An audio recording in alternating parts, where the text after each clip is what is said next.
우리가 데살로니가 전서를 통해서 알게 된 것처럼 이 데살로니가 교회, 이 신생교회인데요. 이 교회가 잘 견디고 있었다라고 하는 것을 칭찬했습니다. 그들은 무시무시한 이 박해와 환난 가운데 있었습니다. 당시에 황제도 그랬고 또 특별히 데살로니가의 한 20만 정도 되는 이 도시 가운데 거의 절반에 해당하는 유대인들 한 10만 명 정도 살고 있었는데요. 유대인들이 하나님은 인정하지만 예수 그리스도에 대해서는 인정하지 못했던 사람들, 그리고 예수님의 부활을 인정하지 않으니 당연히 예수님의 재림도 또 무시했던 사람들이었습니다. 그런데 그들이 지금 이러한 환난과 박해를 견디고 있었던 것은 사실 데살로니가 전서 4장 5장에 나와 있는 것처럼 이 재림에 대해서 주님이 다시 강림하신다라고 하는 분명한 소망이 있었기 때문에 그렇습니다. 그래서 여러분 데살로니가서 1장에 보면 우리가 잘 아는 말씀이죠. 사도 바울이 그들을 칭찬한 세 가지가 있습니다. 너희 믿음의 역사와 사랑의 수고와 또 예수 그리스도로 인한 소망에 관한 인내, 이 세 가지요. 그러니까 믿음, 소망, 사랑, 이 데살로니가 전서의 이 세 가지가 바로 이 고린도전서 13장에서 말씀하신 그 믿음, 소망, 사랑, 이것과 일치합니다. 그러니까 사도 바울은 항상 강조하는 것인데 그리스도인들이 가장 중요하게 붙잡아야 할 세 가지 덕목이 무엇인가? 그리스도인의 표지가 뭔가? 그것은 믿음, 소망, 사랑입니다.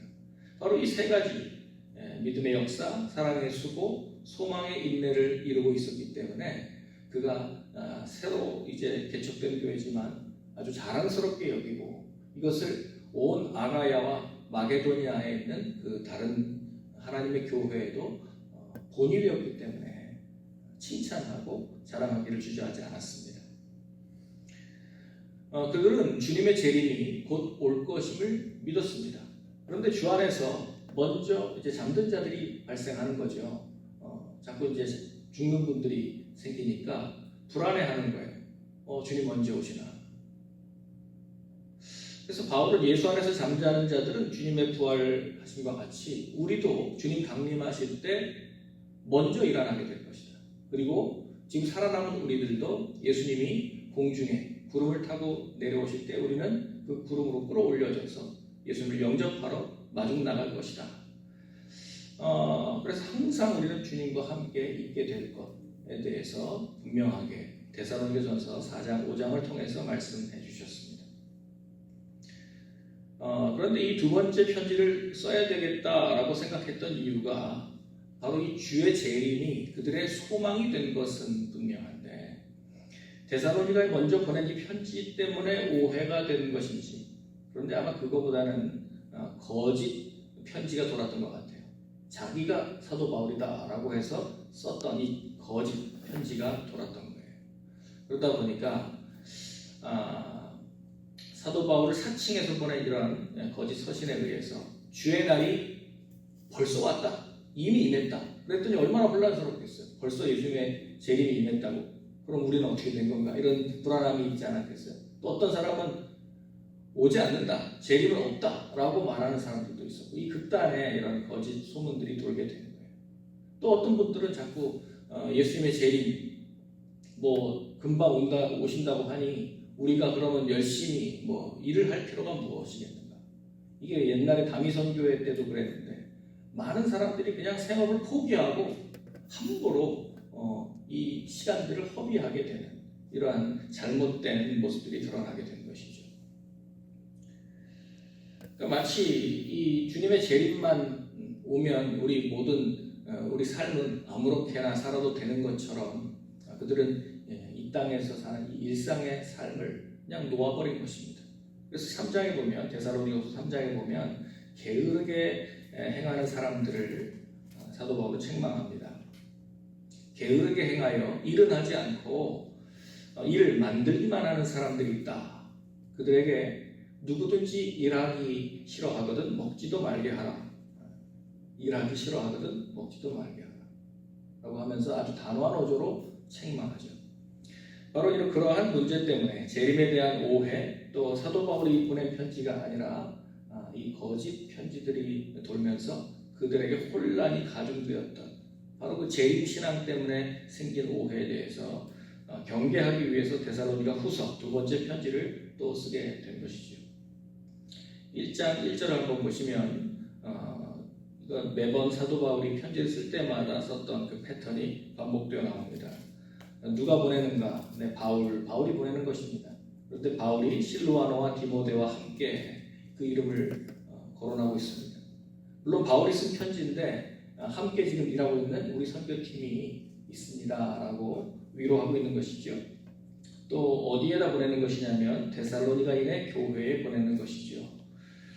그래서 이 데살로니가인의 교회라고 할 때 우리가 교회의 영적인 위치가 어디인가를 사도 바울이 잘 보여주고 있습니다. 교회가 어디에 위치하고 있습니까? 바로 하나님 우리 아버지와 주 예수 그리스도 안에 있는 교회라고 합니다. 이 땅, 이 지상에서의 위치는 데살로니가입니다. 우리 필그림 선교교회의 지상에서의 위치는 뉴저지 버겐 카운티입니다. 그런데 우리 영적인 위치, 우리 교회 영적인 위치가 어디라고요? 하나님 우리 아버지 안에, 예수 그리스도 안에 있는 것이다. 그래서 언제나 하나님과 예수 그리스도 안에 있는 공동체가 교회지, 이 하나님과 예수 그리스도 또 성령 이 삼위일체 하나님에서부터 벗어나 있는 공동체는 교회라고 할 수 없는 것입니다. 여기서 사도 바울은 아주 중요한 우리 영적 위치를 알려주고 있습니다. 하나님을 아버지로 모신 하나님의 자녀들, 그러니까 우리 아버지라고 했으니까 공동체입니다. 우리 아버지, 가족입니다. 또 예수 그리스도를 주인으로 모신 몸된 지체들, 이것을 교회라고 정의할 수 있는 것입니다. 이것이 사도 바울의 그냥 언어 습관 같지만 2절에 보면 하나님 아버지와 주 예수 그리스도로부터 은혜와 평강이 너희에게 있을지어다. 그래서 사도 바울은 항상 이렇게 문안하거든요. 은혜와 평강으로. 근데 여러분, 이것이 그냥 일반적인 인사라고 보시기에는 사도 바울의 의도가 분명히 있는 것이죠. 은혜와 평강이라고 하는 것이 순서가 바뀐 적도 없고요. 항상 은혜가 먼저고 그 다음에 평강입니다. 그리고 이 출처, 원천은 어디냐? 하나님과 주 예수 그리스도로부터 은혜와 평강이 있는 거예요. 그러니까 교회 밖에는 이 은혜와 평강이 없다라고 하는 것을 분명히 하고 있습니다. 은혜가 뭐죠? 은혜는 카리스, 선물이에요, 선물. 우리가 하나님께로부터 거저받은 선물입니다. 가장 큰 은혜는 구원입니다. 속죄입니다. 주 예수 그리스도를 보내주셔서 십자가에서 우리의 모든 죄를 담당하시고, 그래서 우리는 원래 하나님을 찾지도 못했고 하나님과 죄인이었고 원수되었던 존재들이었는데, 예수님, 독생자 예수 그리스도의 그 속죄 희생 제물 되심으로 말미암아 우리는 죄사함과 구원을 얻은 것이죠. 이 은혜가 없이는 하나님과 화평할 수 없습니다. 그래서 은혜의 결과가 평화입니다. 은혜의 결과. 우리는 먼저 은혜를 받은 사람들이고, 그래서 우리는 평강을 누리게 되는 사람들이죠. 특별히 이 인사를 하고 있는 이유는 이들이 지금 현재 처하고 있는 상황이 환난과 박해의 상황 가운데 있었기 때문에 특별히 이 인사를 하는 것입니다. 여러분들의 삶이 지금 어렵고, 또 특별히 여러분들의 삶에 우리가 믿는 신앙을 지키기가 쉽지 않은 환경에 놓여 있다면, 사도 바울이 지금 여러분들에게 축복하는 대로 은혜와 평강이 하나님과 예수 그리스도로부터 쫓아 여러분들에게 충만하게 거하시기를 기도하는 것입니다. 3절입니다.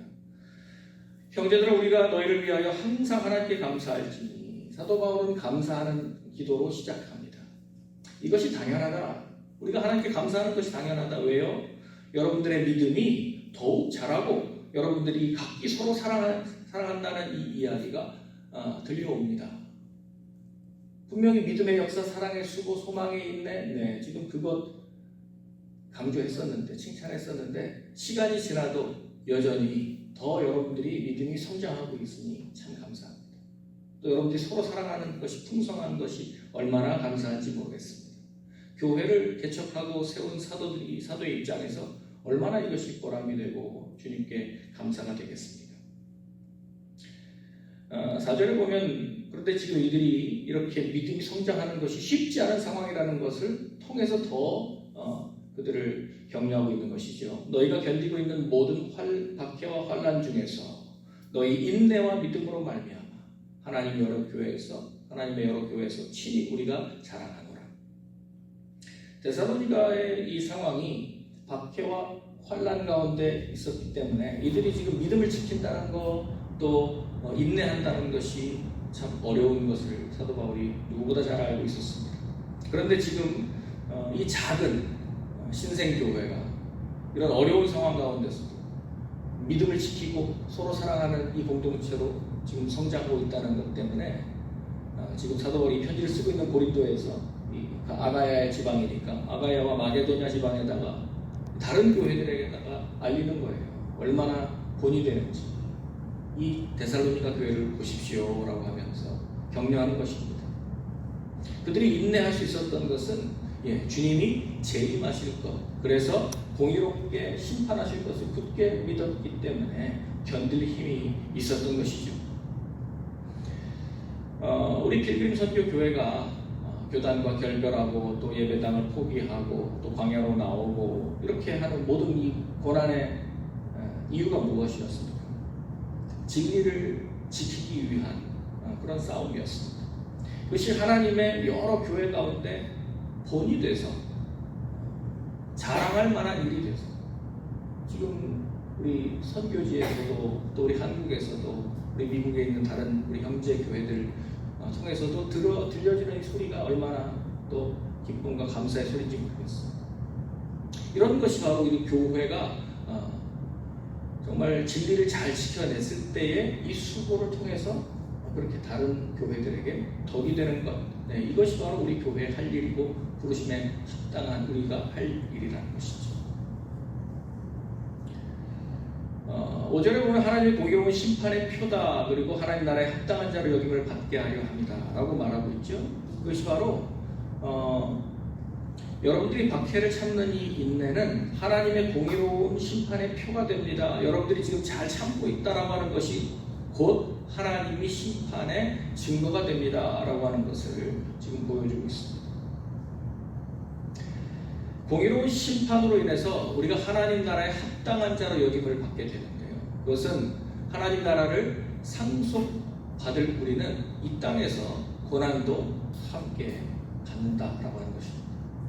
사실 우리가 이 어려운 이 환난과 박해의 상황 가운데서 고난을 받는 것이 믿음의 증거가 되고 또 소망의 이 표가 된다라고 하는 것입니다. 사도행전 5장 41절에 보면 아주 초창기에 사도들이 예수 그리스도의 그 이름을 위하여 능욕받는 것을 합당한 자로 여기심을 기뻐하면서 공회 앞을 떠나갔다. 그들은 능욕받고 고난받고 핍박을 받았던 것을 오히려 기뻐했다 그랬어요. 그건 당연하다. 내가 예수님의 제자니까 당연히 받는 합당한 자로 여기심을 기뻐하면서 그들은 떠났다 이렇게 말합니다. 로마서 8장 17절에도 자녀이면 또한 상속자 곧 하나님의 상속자요 그리스도와 함께한 상속자니 우리가 그와 함께 영광을 받기 위하여 고난도 함께 받아야 할 것이니라. 네, 우리가 하나님 나라를 유업으로 받은 상속자가 되는 것인데요, 이 땅에서는 고난도 함께 받아야 할 것이다 라고 말하고, 그러니 고난이 이 공의로운 심판의 표가 된다라고 하는 것을 기억하셨으면 좋겠습니다.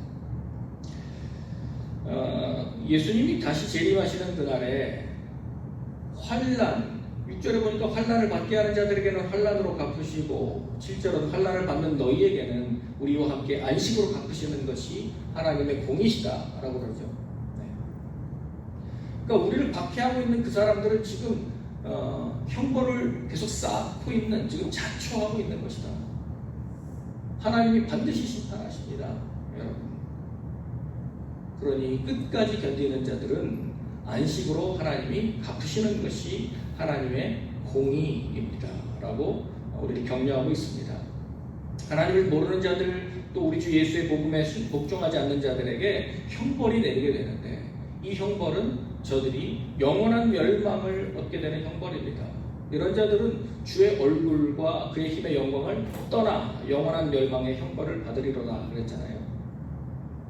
사실 이 땅에서 교회를 하나님이 세우셔서 교회를 통하여 증거하고 있는 주 예수의 복음, 이 복음으로만 우리는 하나님을 알 수 있는데, 이것을 거부하고 이것을 끝까지 인정하지 않고 하나님을 알지 못하는 자들, 하나님을 모르는 자들, 주 예수의 복음에 복종하지 않는 자들은 결국 그들이 거부했기 때문에 주의 얼굴과 그 힘의 영광을 떠나는 멸망을 얻게 되는 것입니다. 그럼 반대로 우리가 얻는 안식은 어디에 있습니까? 주의 얼굴과 그 힘의 영광 안에 있는 것이 안식이고 영생이고 또 이것이 우리의 구원입니다. 이러한 복이 여러분 가운데 충만하시기를 축복합니다. 10절에 그날에, 그렇죠? 그날에 그가 강림하사 그의 성도들에게서 영광을 받으시고 모든 믿는 자들에게서 놀랍게 여김을 얻으시리니 이는 우리 증거가 너희에게 믿어졌습니다. 그날이라는 것이 바로 우리 주님이 재림하시는 날이죠. 주의 날이 밤에 도둑같이 이를 줄을 너희 자신이 자세히 알기 때문이라. 네. 주의 날이 곧 옵니다. 그리고 우리는 그 시기와 때에 대해서는 알지 못하지만 도둑같이 임한다 그랬습니다.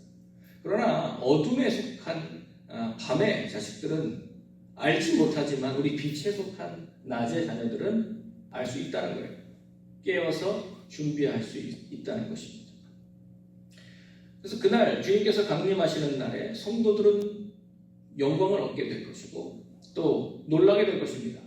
과연 사도 바울이, 과연 우리가 교회를 통해서 믿었던 이 주님의 재림이 진실로 사실이구나 하는 것을 통해서 우리는 놀라게 될 것입니다. 그 재림에 대해서 오해가 있는 또 잘못된 이 거짓 사상으로 인해서 혼란을 겪고 있었던 데살로니가 교회에게 사도는 지금 재림은 분명히 있습니다. 그리고 그 재림으로 말미암아 환난을 우리는 이길 수 있습니다. 여러분들을 어렵게 만들고 있는 사람들은 반드시 형벌을 받게 될 것이고 우리는 주와 함께 안식하게 될 것입니다 라고 하는 하나님의 공의를 말하고 있습니다. 11절 12절에 이제 마지막으로 이 서두에서 또 기도로 마칩니다. 앞에 1, 2절과 비슷한 내용입니다. 우리도 항상 너희를 위하여 기도함은 우리 하나님이 너희를 그 부르심에 합당한 자로 여기시고 모든 선을 기뻐함과 믿음의 역사를 능력으로 이루게 하시고. 네, 사도들이 하는 기도의 내용이 뭐예요?